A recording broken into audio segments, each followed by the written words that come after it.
अस्सलामुअलैकुम। 243 सीटों वाला राज्य बिहार इस साल के आखिर अक्टूबर नवंबर में 2025 विधानसभा इलेक्शन बिहार में होने तय।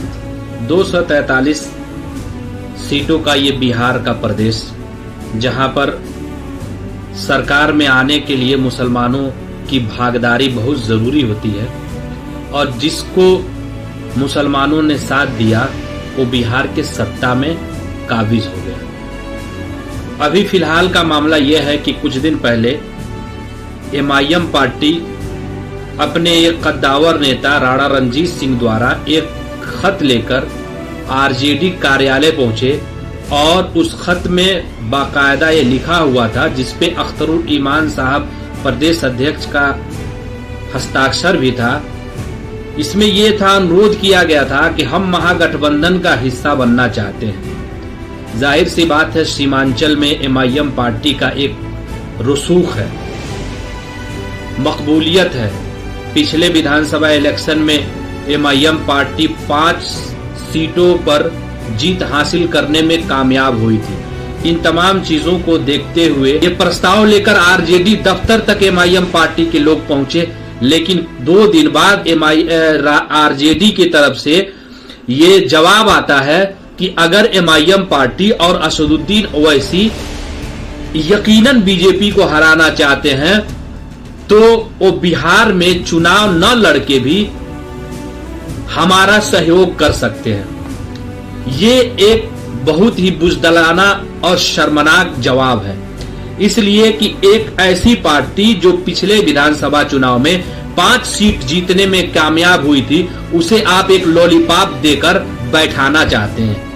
ये आपकी सोच है। आप कभी ये नहीं चाहते हैं कि मुसलमान कभी सामने फ्रंट पर आकर आपका मुकाबला करे। ये सेकुलर पार्टियां कभी मुसलमानों का उसका हिस्सा देना नहीं चाहते, ये उसको उसका जायज मुकाम देना नहीं चाहते। ये मुसलमानों को सिर्फ गुलाम बनाकर रखना चाहते हैं। अब सोचना ये मुसलमान, बिहार के मुसलमानों का है कि वो क्या करेंगे। अब एमआईएम पार्टी को भी चाहिए कि एमआईएम पार्टी पूरे 443 सीटों पर अपना प्रत्याशी उतारे और चुनाव मजबूती के साथ लड़े। और ये तेजस्वी यादव को ये जान लेना चाहिए कि अगर वो एमआईएम से गठबंधन नहीं करते हैं तो फिर मुख्यमंत्री का सपना देखना छोड़ दें। जैसे उत्तर प्रदेश में अखिलेश यादव 2 इलेक्शन से मुख्यमंत्री का सपना देख रहे हैं, ये सपना जब तक पूरा नहीं होगा, जब तक आप मुसलमानों का उसका जायज मकाम नहीं देंगे, मुसलमानों का उसका जायज हक नहीं देंगे, तब तक ये सपना आपका पूरा नहीं होगा।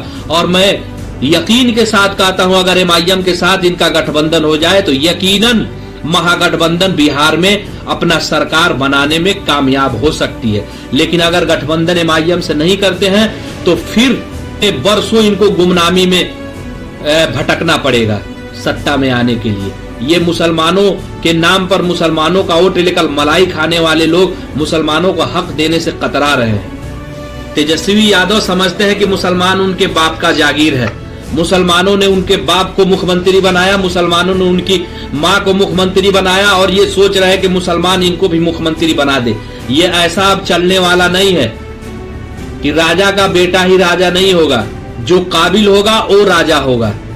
अगर आप गठबंधन में नहीं लेंगे तो फिर मुसलमान आपको बायकाट करेगा और बिहार के मुसलमानों को इस बात को सोचना पड़ेगा। एमआईएम पार्टी का साथ दीजिए।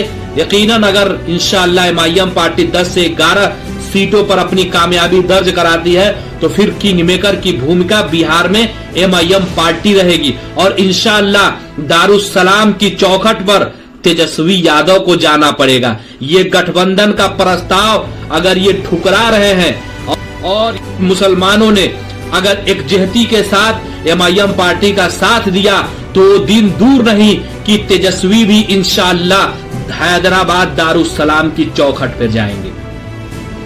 ये चीज हमें और आपको समझने की जरूरत है।